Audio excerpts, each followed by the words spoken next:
Next, to clean up our data, we are going to look at our streams layer. So if we zoom back out,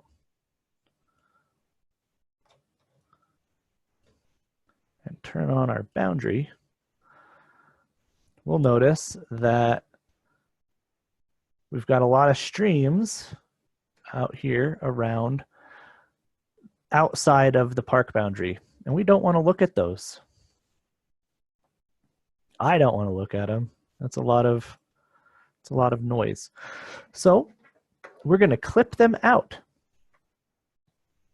To do this, we are going to, in our analysis tab, so up at the top, if you select analysis, you will bring up your analysis ribbon.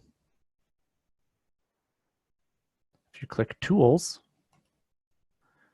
it will open up your geoprocessing tab over here. And we are going to look for clip. So if you click in the find tools box and just type in clip, it will bring up a list of tools that it thinks you might want. And in fact, we do want this first clip tool from the analysis tools. So we will select that by clicking on it. Our input features, and just for reference, anything with a red asterisk here is a required field. So you have to have that information in. So our input features are going to be our streams.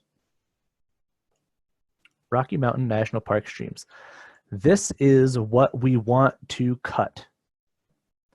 Our clip features are going to be Rocky Mountain National Park boundary. So this is our cookie dough, our input features. Our clip features are our cookie cutter. So if I run this, it will cut out and keep all of the streams within the boundary and delete everything else. So our output feature class, this is what we want that new clipped feature to be. I will browse. And it's in my CLTL Day 2 geodatabase, and I will name it Rocky Mountain National Park Streams Clipped. Click Save. So once your window looks like this, you can click Run.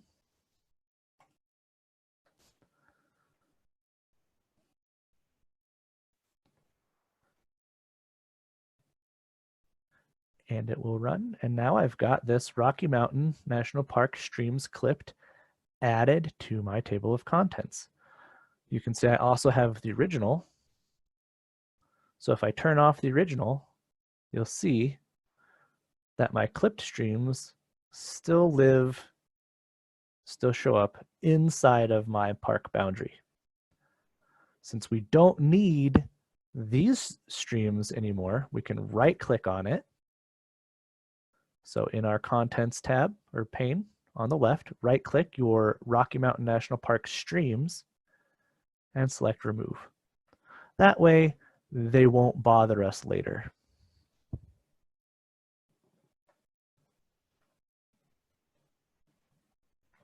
Congratulations, once you finish that, you will have completed geoprocessing. You have done analysis in ArcGIS Pro.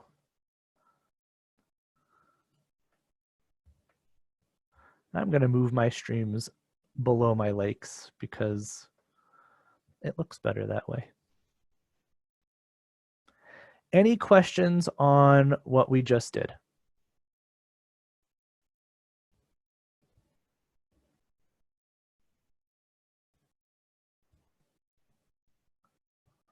Okay. In that case, I think this is a good stopping point. We'll take a short break. You can play with symbology, use the bathroom, get something to eat. And when we come back, we will get farther into analysis. And we'll play more with geoprocessing. All right.